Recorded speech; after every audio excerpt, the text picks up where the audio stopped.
جی السلام علیکم۔ آج جو ہم لیکچر سٹارٹ کرنے جا رہے ہیں اپنی لیکچر سیریز کے حوالے سے، یہ ایک نہایت امپورٹنٹ ایکٹ ہے پنجاب پری ایمپشن ایکٹ کے نام پہ، جسے ہم حق شفا کا قانون بھی کہتے ہیں۔ اس لیکچر میں ہم نہ صرف اس ایکٹ کے بارے میں ڈسکس کریں گے بلکہ ساتھ ہی ساتھ میں اس کی پریکٹیکل اپلیکیبلٹی کیا ہے، ساتھ ہی ساتھ میں لاء اسٹوڈنٹس بھی جو اس کو LLB 5 ایئر میں اپنے 4th ایئر میں پڑھتے ہیں، ایک سبجیکٹ ہے اس کا، یہ ایک پارٹ بھی ہے پنجاب پری ایمپشن ایکٹ، اس حوالے سے بھی اس کے جو امپورٹنٹ ٹاپکس بنتے ہیں اس کو بھی ڈسکس کریں گے، اور ساتھ ہی ساتھ میں دیکھیں گے کہ اس قانون کا اطلاق کس صورتحال میں ہے، کب ہو سکتا ہے، کہاں ہو سکتا ہے، کن اشخاص پہ ہو سکتا ہے، اس کا ہسٹوریکل بیک گراؤنڈ کیا ہے۔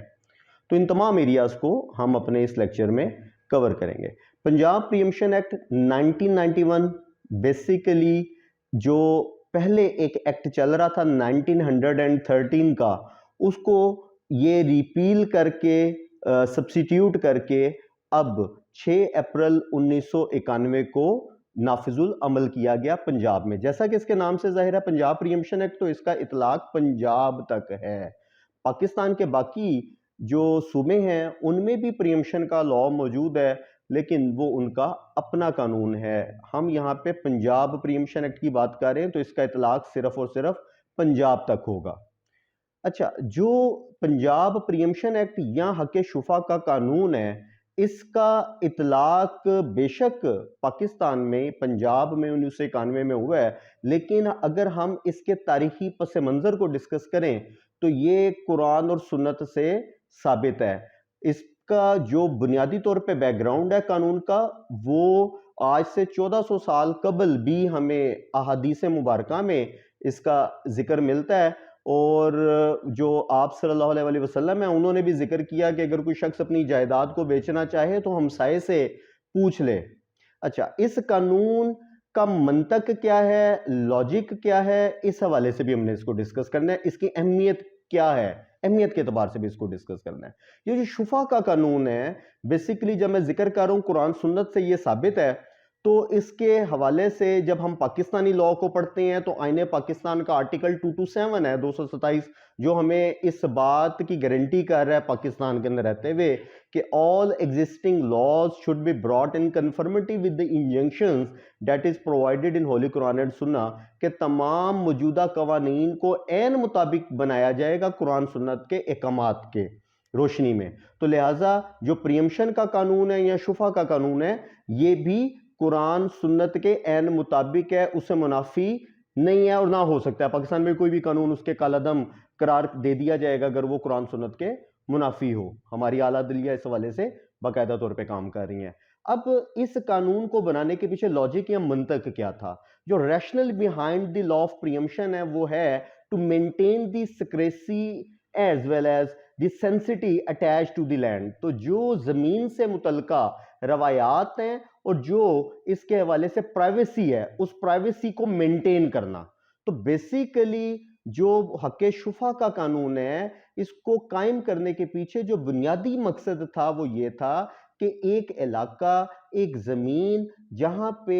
لوگ کاشتکاری کرتے ہیں، جہاں پہ لوگ جا کے یا ان کی فیملیز جا کے، بیوی بچے جا کے اس کھیتوں میں فصلوں میں کام کرتے ہیں، اس زمین کی نوعیت اور ہیت نہ بدل جائے، ساتھ ہی ساتھ میں اس علاقے کی جو سینسٹی ہے، بزرگی ہے، جو اس کی کاروبار یا جس طریقے اس کی فصلیں وہاں پہ کاشتکار ہو رہی ہیں وہ متاثر نہ ہو، ساتھ ہی ساتھ میں جو لوگ وہاں پہ مکین ہیں ان کی پرائیویسی متاثر نہ ہو کہ کوئی باہر کا شخص وہاں پہ آ کے آباد نہ ہو جائے۔ تو اگر کوئی شخص اپنی جائیداد بیچنا چاہتا ہے، اپنی کوئی اموویبل پراپرٹی سیل کرنا چاہتا ہے، تو غرض تو اس کی یہی ہے کہ اس کو بیچ کے پیسے مل جائیں، اس کو ریٹرن مل جائے، معاوضہ مل جائے۔ تو اگر کوئی شخص جو کہ اس کے ساتھ شریک مالک ہے وہ اس جگہ کو خریدنا چاہتا ہے تو پہلے اس کو چاہیے وہ اسے مشورہ کر لے کہ بھائی میں اپنی کوئی چیز بیچنا چاہ رہا ہوں، آپ خریدنا چاہتے ہیں، اسے پوچھ لے۔ اگر وہ انٹرسٹڈ نہیں ہے تو پھر اگر کسی کا وہاں پہ کوئی ایزمنٹ رائٹ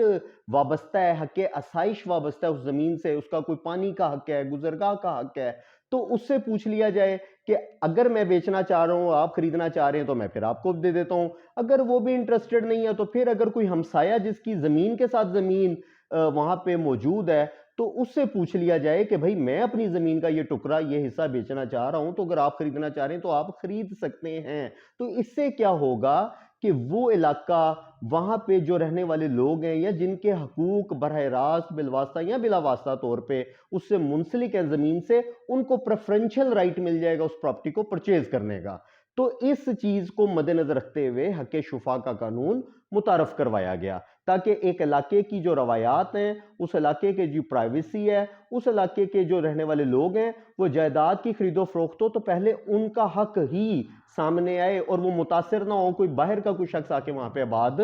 نہ ہو جائے. تو یہ ایک بنیادی مقصد تھا حق شفا کو لانے کے پیچھے. اب قانون کے تناظر کے اندر ہم اس کی کچھ چیزیں دیکھ لیتے ہیں. جو پریمپشن کا لا ہے اس میں اس کی بیسیکلی ایک چھوٹا سا ایکٹ ہے پنجاب پریمپشن ایکٹ, جس کے ٹوٹل 37 سیکشنز ہیں, جو آپ اس کو ریڈ آؤٹ کر سکتے ہیں, انیکٹڈ لا میں جا کے اس کو پڑھ سکتے ہیں. اس کے اندر جو زیادہ افیکٹو ہیں یا جن کے حوالے سے ہمیں زیادہ روٹین میں معاملات دیکھنے کو ملتی ہیں, یا جو اسٹوڈنٹس طالبات جو اس کو پڑھ رہے ہیں ان کو جن جن چیزوں کا سامنا کرنا پڑتا ہے پیپر پوائنٹ آف ویو سے, تو اس کے حوالے سے بھی ہم اس کو تھوڑا سا ڈسکس کر لیتے ہیں. سیکشن 2 اس کا بڑا امپورٹنٹ ہے, جس میں اس کی ڈیفینیشنز دی ہوئی ہیں. تو section 2A, B, C, D اگر آپ پڑھ لیں تو اس میں بالخصوص اور بالترتیب, اور وہاں پہ سیکشن 2A میں اموویبل پراپرٹی کے حوالے سے اس کا ذکر ہے کہ پہلے تو اموویبل پراپرٹی سے کیا مراد ہے, یعنی کہ غیر منقولہ جائیداد. تو بیسیکلی تو اموویبل پراپرٹی سے مراد ہے things which are permanently fastened to the earth is called immovable properties. تو وہ چیزیں جو زمین سے مستقل بنیادوں پہ جڑی ہوئی ہیں ان کو ہم غیر منقولہ جائیداد کہتے ہیں. تو اگر یعنی کہ اس کا جو سبجیکٹ میٹر ہے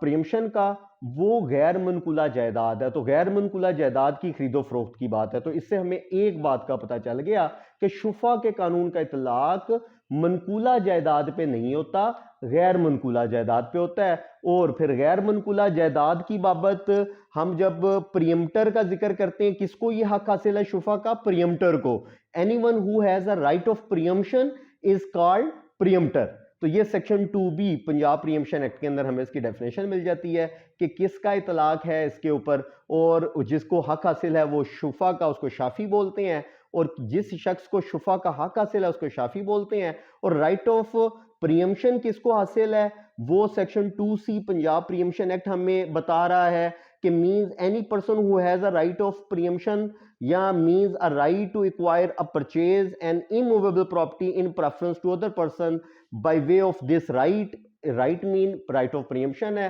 تو کوئی بھی شخص جس کو کسی دوسرے سے پہلے کسی غیر منقولہ جائیداد کو خرید کرنے کا حق ہے, اس کے اس حق کو حق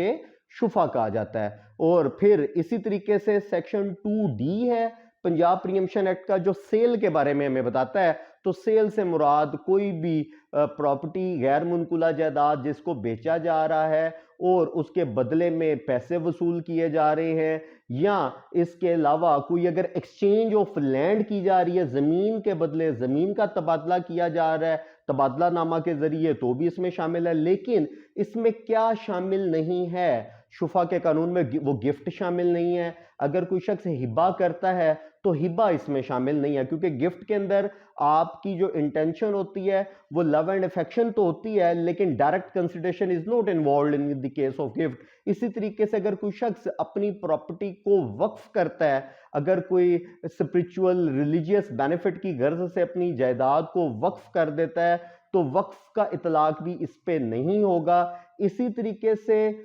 جو لینڈز اربن ایریاز میں آتی ہیں جو کہ آپ کے شہری علاقے ہیں ان پہ اس کا اطلاق نہیں ہے. ساتھ ہی ساتھ میں جو آپ کی زمینیں جو کہ کنٹونمنٹ ایریاز کے اندر آتی ہیں, جو کنٹونمنٹ بورڈ کے ذریعے ڈیل کی جاتی ہیں, ان پہ بھی شفا کا قانون کا اطلاق نہیں ہوتا. اس کے علاوہ اگر government by official gazette special یا لوکل لاء میں اگر کوئی امینڈمنٹ لاتی ہے یا کوئی نوٹیفیکیشن جاری کرتی ہے, تو حکومت اگر کسی لینڈ کو ایکوائر کر لیتی ہے, لے لیتی ہے پبلک ایٹ لارج بینیفٹ کے لیے, تو بھی اس پہ شفا کا قانون کا اطلاق نہیں ہوتا. تو ہم حکومت کو کوئی لینڈ پرچیز کرنے سے منع نہیں کر سکتے کہ حکومت نے اگر آپ سے آپ کی زمین مانگ لی ہے, انہوں نے وہاں پہ کوئی پبلک ایٹ لارج بینیفٹ کے لیے, مثال کے طور پہ انہوں نے وہاں پہ کوئی ہاسپٹل بنانا ہے, وہاں پہ کچھ سڑکیں گزارنی ہیں, کچھ بھی کرنا ہے, تو آپ حکومت کو بہرحال لینڈ ایکوائر کرنے سے منع نہیں کر سکتے. تو اس پہ شفا کے قانون کا اطلاق ہوگا تو عام شہریوں پہ ہوگا, اور وہ جس قوانین کے تحت ہوگا وہ میں نے آپ کو بتا دی, ساتھ ہی ساتھ میں کن لوگوں کو یہ حق حاصل ہے وہ بھی بتایا. تو ابھی جو نیکسٹ ٹاپک ہمارا ہے اس کے اندر ہم اس کے بارے میں ڈسکس کریں گے, جس میں ہم جو شفا کے حقوق کن کن اشخاص کو حاصل ہیں اس کے بارے میں, اس پہ جو ڈیمانڈز پائی جاتی ہیں اس کے بارے میں ڈسکس کریں گے.